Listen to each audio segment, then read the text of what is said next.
Oke, balik lagi bersama saya Rapjo Tarigan dan kali ini di Shotgun Stock ada Yohanes Prasetyo, guru agama Katolik. Oke. Gimana bro, kabar bro? Sehat. Mantap bro. Makin cerah aja loh pandemi. Di rumah mulu. Iya ya. Mana lagi? Hampir 1 tahun di rumah. Hah? Hampir 1 tahun di rumah, Bray. Tahun lah, adalah. Anak lu aja dari yang nggak bisa jalan udah sampai bisa jalan sekarang anak lu. Gak nyangka gua sampai panjang kayak gini. Iya makanya. Gimana tantangan ngajar pandemi ini gimana sih menurut lu? Lu kan sebagai guru kan, dan kita sama-sama tantangannya apa sih? Oh banyak. Banyak. Pertama kita jadi tergantung sama gadget, laptop, handphone nih, sama sinyal bro. Pertama kita tergantung sama itu dulu deh. Terus? Jadi ya kalau lu bisa ngajar offline misalnya kreatif gitu kan, menarik, bisa nge-games banyak. Sekarang kita mesti setting semua online. Kalau udah di setting online bagus-bagus misalnya nih, udah di setting menarik dan segala macam, pas lagi ngajar apes-apesnya misalnya internet jelek, hujan parah. Iya. Mau gimana lagi?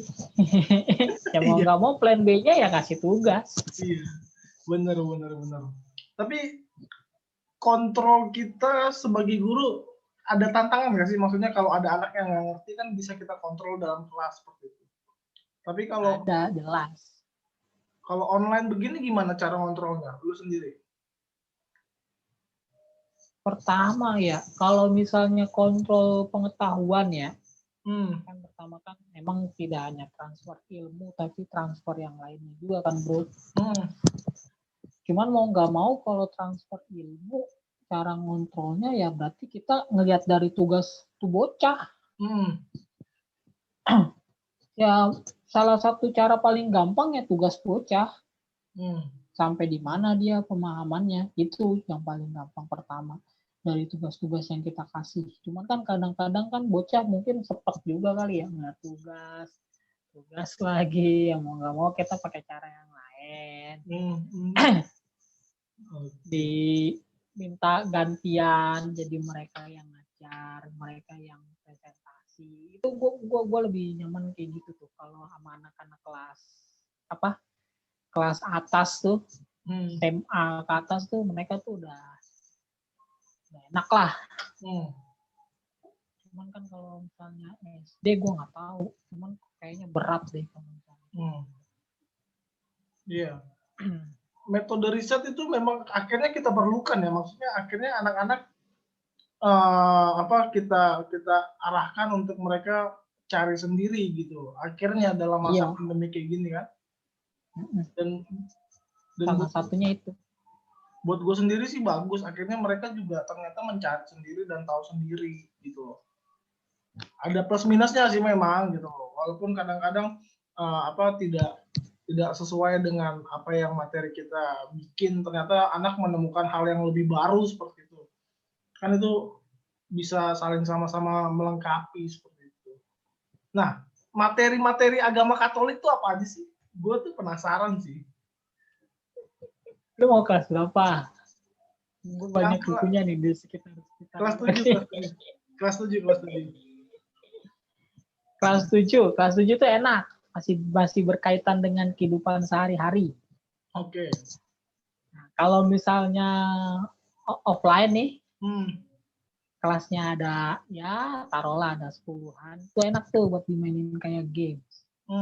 Karena temanya kan tema-tema ya berteman, bersahabat, berpacaran. Ada tuh. 10. Nanti masuk lagi. Bagaimana kita sucinya ke dalam. Gua agak lupa pas itu. Mungkin kelas 12 bro. Mungkin lu bisa kasih kelas 12 kalau misalnya kelas 7 soal kehidupan sehari-hari kan kita udah sama-sama lah seperti itu. Tapi kelas 12 gue penasaran materi kelas 12 itu apa aja sih? Kelas 12 complicated. Banyak sih pengayaan gitu bro kalau di kelas gua. Contoh nih, awalnya tuh dia masuk ke sakramen pernikahan sama sakramen imamat. Oke. Sorry, panggilan hidup suci deh. Kan di Katolik kan ada tuh. Nah, tidak hanya menikah, tapi ada satu lagi menjadi pastor atau biarawati. Ada tuh. Kelas 12 dibahas tuh di awal-awal. Baru bahas mengenai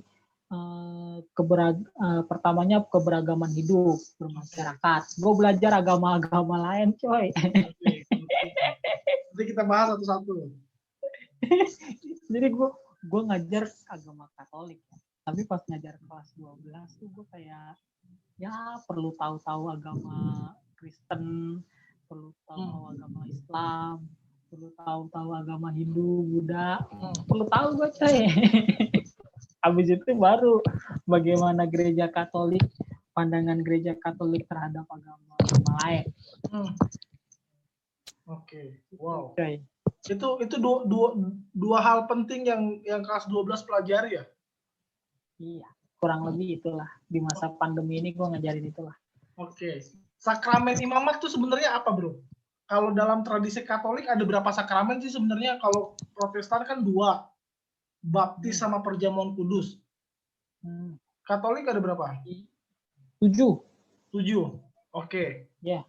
Apa aja, bro? Mungkin orang yang termasuk gua kayaknya gua agak-agak lupa nih sakramen Katolik seperti itu dalam tradisi Katolik. Ada 7, bro. Pertama, kelompoknya sakramen inisiasi. Itu ada 3. Baptis, Ekaristi, Krisma. Mungkin kalau di lu perjamuan kudus ya. Ekaristi itu sama-sama kayak Ekaristi. Ekaristi perjamuan kudus. 3 tuh inisiasi. Terus ada 2 sakramen panggilan persekutuan. Ada perkawinan sama imamat. Itu yang dibahas di kelas 12 nih. Fokusnya nih.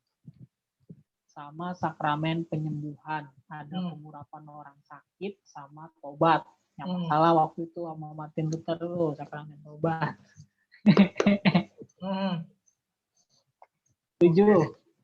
Baptis, Krisma, Baptis, Ekaristi, Krisma, tobat, pengurapan orang sakit, pernikahan, imamat. Oke, tadi apa aja, bro? Gua Baptis, Ekaristi, Krisma, tobat, pengurapan orang sakit, imamat, perkawinan. Oke, ada 7. Sebenarnya konsep sakramen dalam pemahaman Katolik itu apa sih? Tar.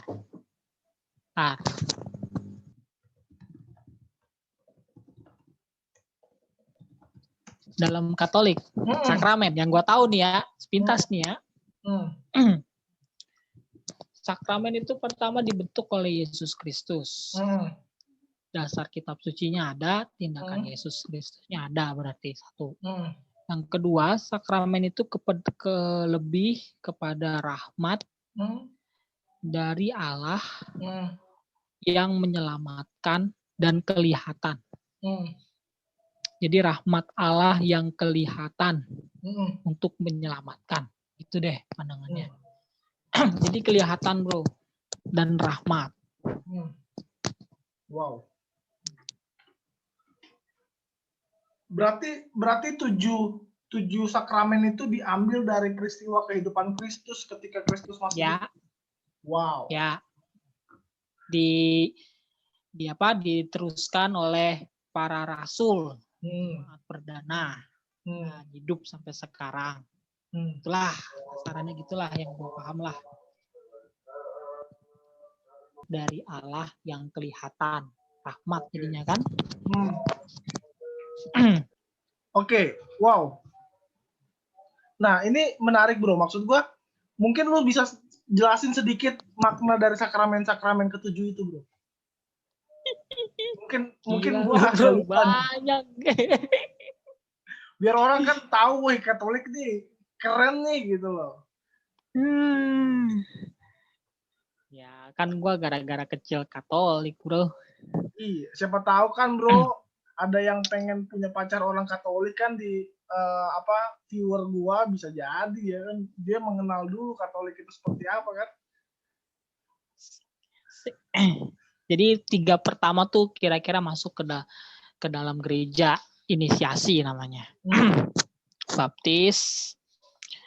Lalu biasanya habis itu Ekaristi. Baru terakhir Krisma. Itu diterima 3. Jadi awal 3 sakramen awal tuh paling nggak diterima ya kira-kira remaja udah komplit lah 3 sakramen awal tuh. Ya baptis artinya masuk ke dalam persekutuan gereja Katolik, menjadi warga gereja Katolik, tapi belum penuh keikutsertaannya. Sudah masuk tapi belum penuh. Tapi ketika Ekaristi baru dia bisa ambil bagian dalam perjamuan. Jadi ya pertama gue kalau orang baru misalnya ya datang ke gereja Katolik gitu. Belum misalnya Ekaristi mingguan lah, datang ke gereja tiap minggu lah. Baru dibaptis nih. Nah berarti dia nggak bisa menerima hosti komuni kudus, dia belum bisa. Oke. Baru dia ketika dia menerima sakramen komuni pertama, baru dia boleh menerima itu. Tandanya udah ikut serta, kepesertaannya menjadi semakin meningkat lah. Bisa merayakan misteri Ekaristi itu. Oke. Nah, terakhir Krisma baru dia seperti mendapatkan kepenuhan Roh Kudus, siap untuk diutus. Oke. Wow. Itu 3 di awal. Tapi puncaknya udah di Ekaristi, sakramen puncak udah di Ekaristi. Oke. Udah di gereja Katolik. Berarti kalau gue simpulkan Ekaristi ini adalah sakramen yang setiap orang harus mengaku imannya secara pribadi sehingga dia bisa mengikuti perjamuan kudus itu dengan mengakui imannya. Itu masuk di Krisma bukan? Ya pertama ya memang itu sakramen itu ya iman sih bro, bergerak karena iman dari rahmat yang ditawarkan Allah. Ya kita beriman, mengimani, setuju. Jadi bagi orang awam mungkin melihatnya ya agak aneh juga sih apa yang dilakukan oleh orang Katolik. Tapi kalau dilihat secara iman, pakai kacamata iman, ketika kita percaya, ya itu sah aja. Wow.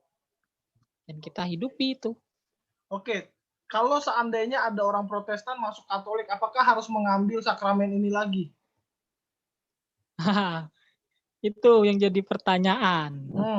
Sebenarnya kalau kita misalnya ngikut ke sakramen perkawinan,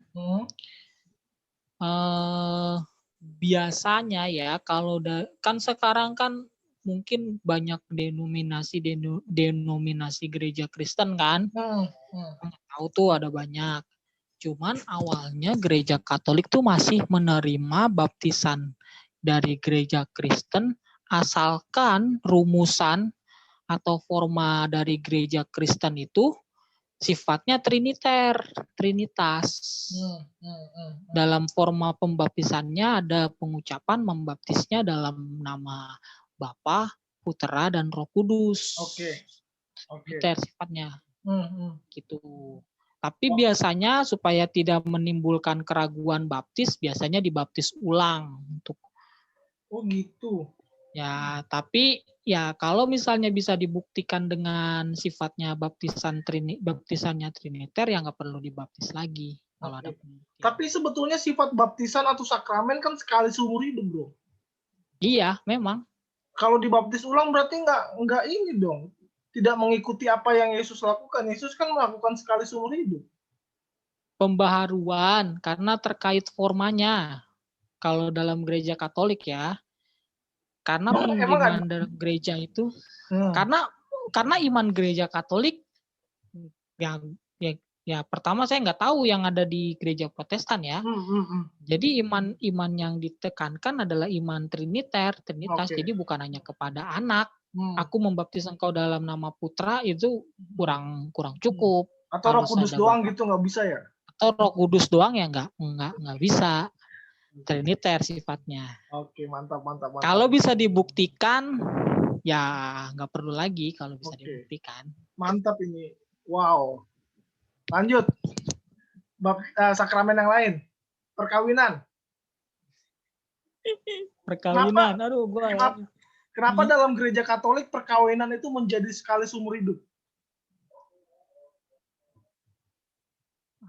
Ini pertanyaannya sulit karena dalam Alkitab sendiri Yesus kurang lebih mengecam perceraian dan perzinahan. Satu, ya kan ditanya waktu itu terkait perceraian. Dalam hukum kami memperbolehkan perceraian, tapi itu terjadi karena kedegilan hati mereka. Betul.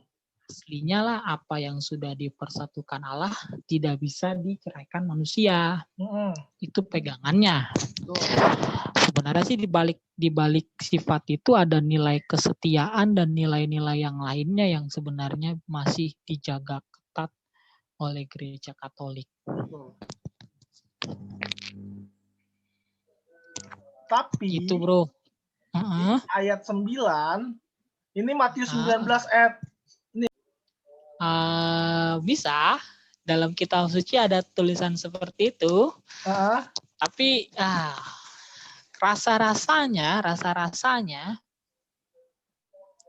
coba baca lagi ayatnya. Oke, tetapi aku berkata kepadamu barang siapa menceraikan istrinya kecuali karena zina, lalu kawin dengan perempuan lain, dia berbuat zina. Ini di sini kecuali karena zina. Boleh dong. Kan karena ini di koma, bro. Barang siapa menceraikan istrinya, koma. Kecuali karena zina. Berarti bisa dong zina. Misalnya selingkuh. Gitu. Ya bisa sih dari ayat teks kitab suci yang diberikan di situ, tapi nyatanya enggak tuh. Dalam gereja Katolik tidak mengizinkan untuk perceraian. Wow. Pembatalan perceraian enggak. Sekalipun ada KDRT di dalam rumah tangganya nggak bisa cerai. Itu yang jadi masalah dan itu akan masuk ke dalam pertimbangan pastoral dari tiap-tiap pastor ya ketika ada umat yang mengadukan perceraian yang demikian. Jadi nggak bisa dipukul rata kasus beginian lalu dibikin wah nih gini cerai enggak. Jadi kalau misalnya memang kasusnya itu parah dan segala macam, ketika datang ke pastor ada pertimbangan macam-macam dan segala macam, ya mau gimana lagi? Hanya kasus-kasus yang memang khusus dan nggak bisa dipukul rata. Itu sih kalau menurut saya. Jadi ya sekali lagi tidak mengizinkan perceraian. Pembatalan masih mungkin. Wow. Ini menarik nih. Tapi kenapa perkawinan itu dimasukkan dalam sakramen padahal Yesus tidak menikah? Yesus tidak menikah. Ini Yesus tidak menikah. Ini yang bagus. Yesus tidak menikah, tapi mengapa masuk ke dalam sakramen? Iya.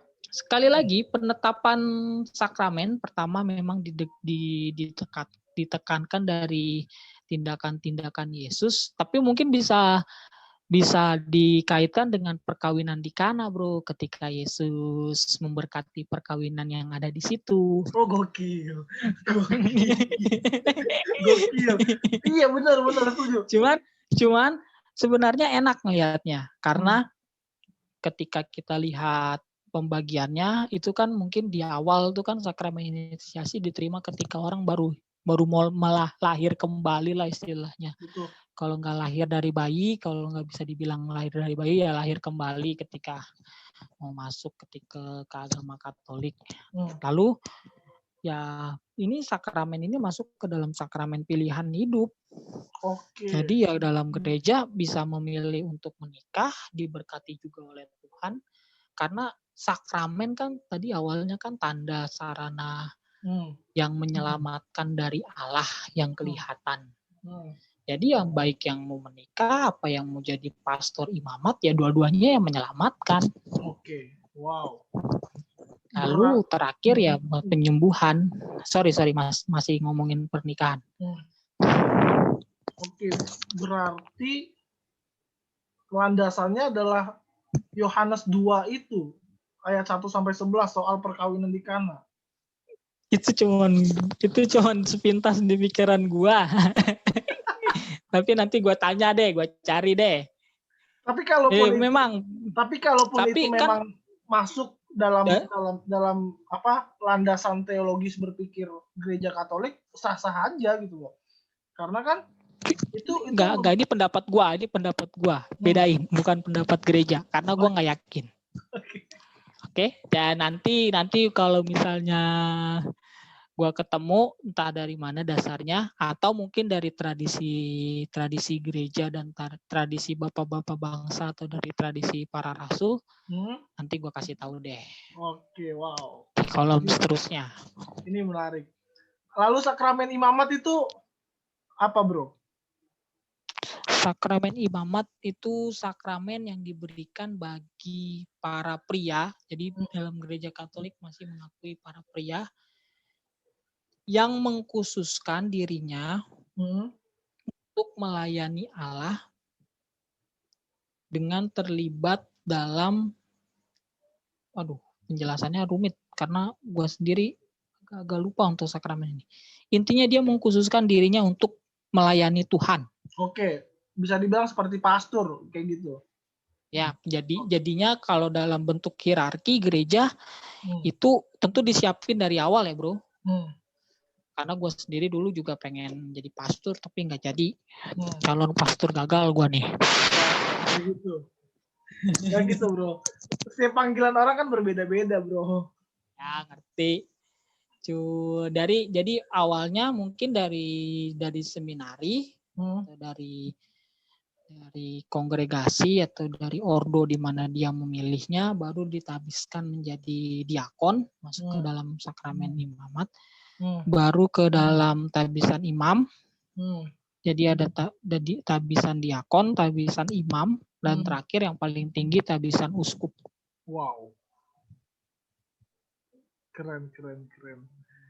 Oke, itu sakramen imamat ya. Apalagi sih sakramen perminyakan? Sakramen tobat dan pengurapan orang sakit ada. Bukannya perminyakan itu? Ya, perminyakan boleh. Nyebutannya pengurapan orang sakit atau perminyakan. Oke. Tobat. Orang tobat ada sakramennya juga? Ada. Mengaku khusus ke pastor. Ini yang membuat kita agak beda dari sejarahnya. Iya. Gereja Katolik masih mempertahankan itu, Bro. Jadi ya ketika kita berdosa berat, ketika kita berdosa dan ingin mendapatkan pengampunan dari Tuhan, ada sakramen tobat. Ya istilahnya metanoia lah, berbalik arah, balik ke Tuhan lah itu. Sebenarnya kalau mau ngikutin langkah-langkahnya, pertama tuh harus disposisi batin, koreksi hati dulu, itu penting. Jadi kita lihat apa saja yang membuat kita jauh dari Tuhan, tindakan-tindakan apa yang membuat kita itu berdosa dan segala macam. Merusak hubungan kepada sesama, itu juga bisa dimasukkan melawan hukum kasih kan. Nah, ketika kita introspeksi diri, kita sudah merasa bahwa kita ini tidak layak, kita perlu memperbaharui diri, lalu kita ngaku kepada imam. Oke. Dalam bilik pengakuan. Nanti ada ya dikasih nasihat, lalu dikasih absolusi, yang penting pengampunan, kan tanda bro. Jadi awalnya tanda, ini jadi kelihatan nih tandanya nih. Tanda saya diampuni kelihatan nih jadinya nih. Ya bagaimana cara kelihatannya? Dari pastor lah, dari pastor sebagai wakil Tuhan yang kita iman, yang dipilih ya kan. Dan juga nggak sembarang orang, dan pastornya sudah melalui pelatihan dan ini kan belajar teologi dan segala macam kan. Jadi nggak sembarangan yang bisa memberikan itu. Baru yang terakhir melakukan penitensi yang diberikan oleh pastornya. Bentuk silihnya doa, puasa, atau ya tergantung masing-masing pribadi. Gitu. Balik lagi ke tanda, sarana yang kelihatan buat menyelamatkan itu. Wow. Terakhir perminyakan atau pengurapan orang sakit. Iya, ini sepintas.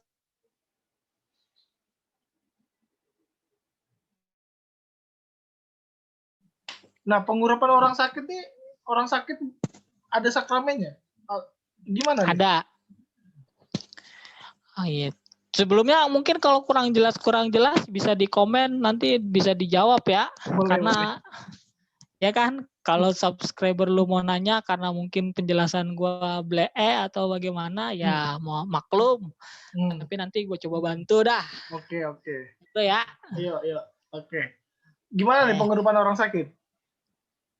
Pengurapan orang sakit dari buah-buah yang didapatkan, sakramen ini dimaksudkan supaya penderita sakit itu pertama-tama merasakan, sekali lagi merasakan tanda bahwa dia itu sakitnya itu dipersatukan dengan penderitaan Yesus Kristus yang di kayu salib menderita. Ya, gokil. Jadi rahasia sakitnya itu ya dia nggak sendirian lah. Tuhan menyertai dia waktu dia sakit. Ada yang pertama. Ada ini ya, maksudnya ada bagian pastoral juga ya akhirnya di situ. Iya. Gokil. Itu bagian. Nah, jadi ya kalau misalnya Tuhan itu memberikan kesembuhan, syukur kepada Allah, bonus. Karena memang karena memang keyakinan orang berharap sembuh, karena memang setiap orang berharap sembuh menerima sakramen itu. Jadi ya ini diberikan ketika orang itu mungkin sedang kritis, sedang sekarat, ketika dia membutuhkan penyertaan Tuhan. Lalu yang kedua ketika misalnya mau menjalani operasi-operasi terkait hidup dan mati. Nah, kalau misalnya gagal, dia kemungkinan meninggalnya ada, jadi bisa menerima sakramen ini. Atau ketika sudah tua dan ya sekitar mempersiapkan diri begitu dan sakit, jadi intinya sakit, menderita, sekarat dan segala macam, dirawat. Yang kedua sudah tua dan juga sakit ya, sudah tua dan sakit. Tua juga mungkin ada pertimbangan khusus. Dan yang terakhir, ketika mau mengambil tindakan medis yang mungkin hidup dan mati, gitulah istilahnya. Oke. Wow. Sepengmahaman gua begitu. Oke. Wow, menarik. Gila. Dan jaraknya setahu gua 6 bulan, bro. Bisa sering. Jadi kalau ya minimal setahu gua sih 6 bulan. Oke. Ini menarik sih soal sakramen. Kalau di Protestan sakramen cuma 2, perjamuan kudus dan baptisan. Dan perjamuan kudus itu sebetulnya ditandai ketika kita sudah mengaku iman percaya kita secara pribadi, secara personal. Ketika kita masih dibaptis, baptisan anak seperti itu, dibaptis, kita kan imannya masih mengaku dari orang tua seperti itu. Lalu kemudian nanti naik CD, kalau lu kenal dengan bahasa istilah naik CD kayak gitu, mereka akan katekisasi seperti itu. Untuk naik CD itu mereka akan katekisasi seperti itu. Lalu kemudian mereka akan disidi, diteguhkan menjadi warga sidi jemaat, baru mereka sidi itu apa panjangannya, Pak Cok? Sidi itu kayak kita mengaku iman di hadapan jemaat, kayak gitu. Oh, iya. Jadi ada prosesnya. Jadi untuk mengambil sakramen perjamuan kudus, kita harus mengaku iman percaya, pengakuan iman rasuli secara pribadi bahwa kita tidak lagi mengikut iman orang tua, gitu loh. Kita secara pribadi di depan jemaat. Iya, di depan jemaat, kayak gitu. Baru di situ mereka mengambil roti dan tubuh Kristus di sakramen perjamuan, kayak gitu. Di dalam katekisasi sudah diterima secara penuh berarti itu. Iya, sudah diterima secara penuh seperti itu. Sebenarnya konsepnya hampir sama dengan Katolik, tapi yang membedakan adalah sakramen perjamuan atau ekaristi itu tidak dilakukan setiap minggu. Kalau Katolik kalau nggak salah setiap minggu kan? Iya, setiap minggu. Setiap hari malah kalau pastor. Iya, pastor setiap hari. Tapi kan ini kita dalam konteks umat awam kan gitu. Iya, umat awam. Ya kalau mau misa harian silakan. Iya, misa harian. Kalau Katolik ada. Iya, misa harian juga ada. Karena gue sering tuh misa harian tuh devosi. Serius di beda bro. Devosi beda sama misa harian. Misa harian sore gua. Oh. Di gereja Katolik ini yang katedral. Setiap sore tuh gua waktu masih kuliah. Katedral. Iya, misa harian sore, bro. Gila. Dan tandanya harus begini nih. Kalau mau mengambil roti tandanya harus gini, tangan kiri di atas, tangan kanan di bawah. Ya. Iya kan? Nanti tangan kanan yang ngambil. Iya. Gitu. Tangan kiri di atas, tangan kanan di bawah, ini ada maknanya juga. Gue belajar banyak tuh tentang Katolikan. Artinya yang kuat kan yang kuat itu tangan kanan, menguatkan yang kiri yang lemah seperti itu. Gitu. Gue tertarik juga dengan liturgi Katolik sih, keren. Jadi makanya wow. Oke, kita balik ke ini tentang agama-agama nih. Lu kan tadi bicara soal kelas 12 agama-agama nih. Gue kepo sedikit nih. Apa sih yang lu paham Apa sih yang lu pahami soal atau Kristen Protestan?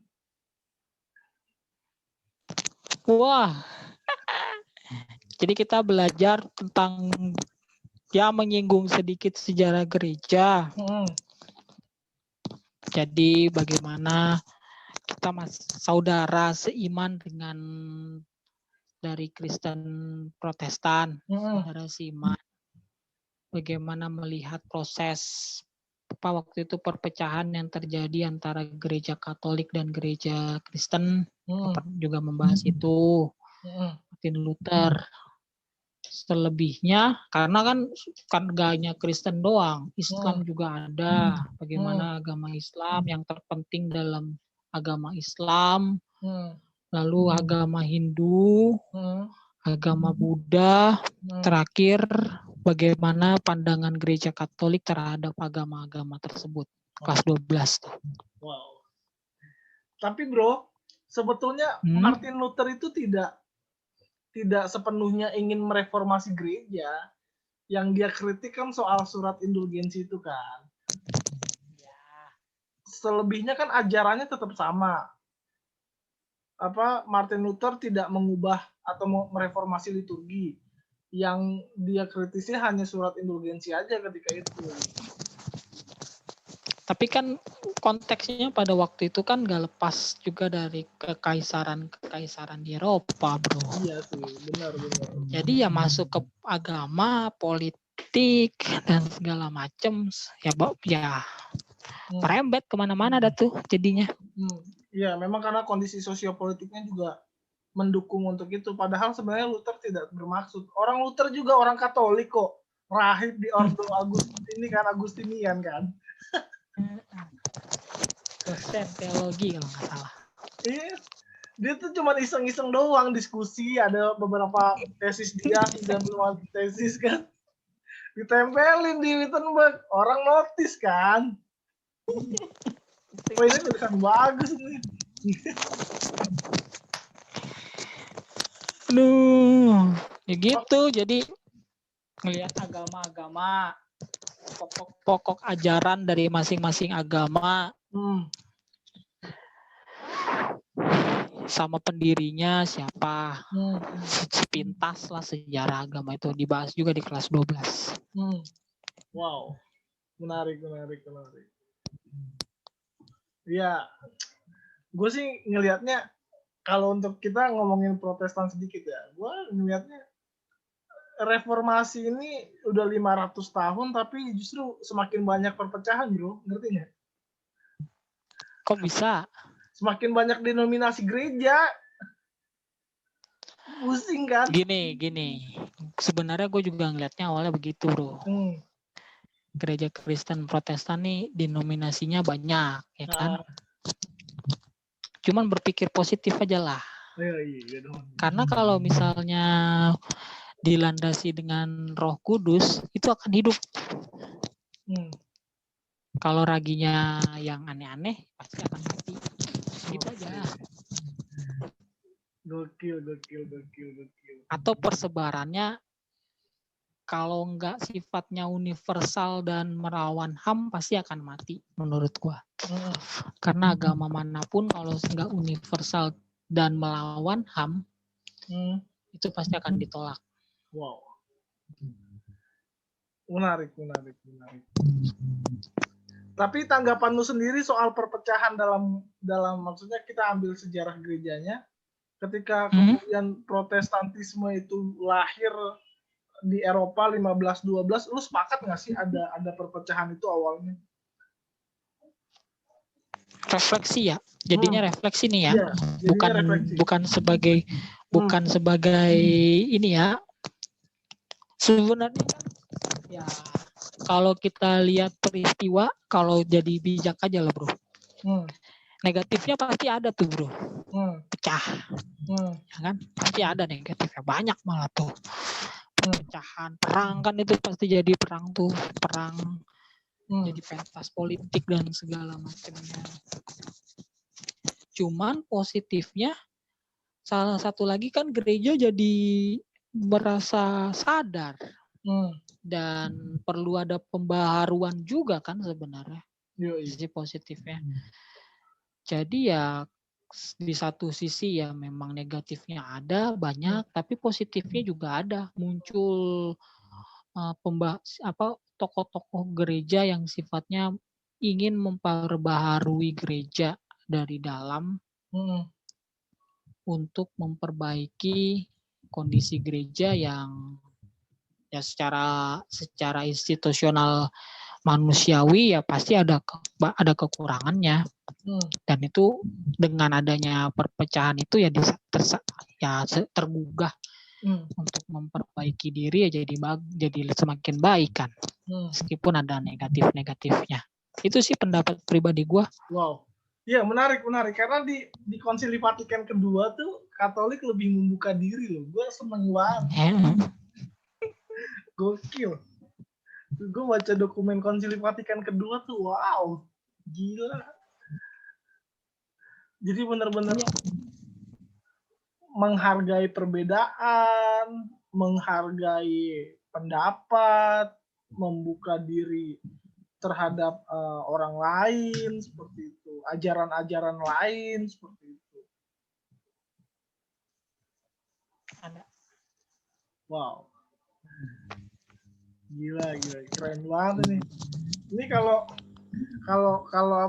kalau mungkin kita buka kelas teologi, dogma keren nih bro. Berat ya dogma.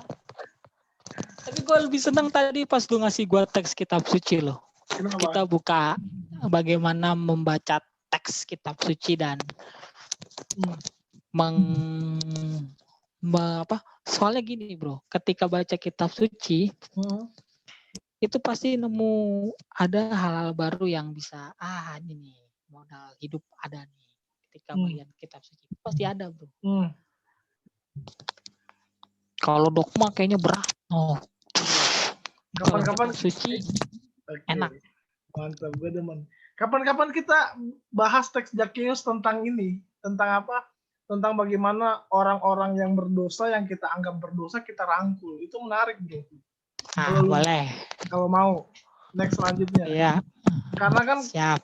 Konsep orang-orang kan orang berdosa harus dijauhi. Tapi Yesus beda nih gitu. Dia datang nginep lagi. Ya, gokil ya. Berarti nanti di part selanjutnya lah ya kita akan bahas dan tafsir kitab suci seperti itu. Baiknya sih dari awal, bro, dari Lukas 4 kalau nggak salah tuh. Yang di situ yang waktu Yesus masuk ke rumah sinagog lalu diberikan kitab Nabi Yesaya. Oke, gokil. Iya. Nah, itu kan misinya Yesus tuh, kayak bisa kita bilang misinya lah. Teks tersebut. Nah, baru dari situ kita masuk ke kisah-kisah Yesus yang lain. Kayaknya lebih seru tuh. Oke, sip. Oke, thank you bro untuk ngobrol. Wow, ini. Atau satu lagi bro. Apa? Yang bagus bro. Kalau bisa, ini usul aja ya, usul. Kan kita punya kitab suci sama yang Injilnya itu kan kira-kira ada kisah sinoptik tuh kan ada yang satu kisah sama tuh. Markus ada, Matius ada, Lukas ada. Nah, bagaimana kalau kita nanti kita lihat tiga-tiganya, kita cari perbedaannya, kita lihat maknanya. Oke, gue demen nih. Ini salah satu cara tafsir perumpamaan sih sebetulnya, ataupun cara tafsir melihat Injil sinoptik membandingkan dengan kisah-kisah yang ditulis menurut Matius, menurut Markus, menurut Lukas. Wow. Ya. Boleh nih. Boleh. Wow. Ya bro, usul doang. Kalau nanti ada waktu kita siap-siap lagi lah. Ya mumpung banyak waktu kita. Pandemi. Boleh. Wow. Oke. Bro, ini gue stop record dulu.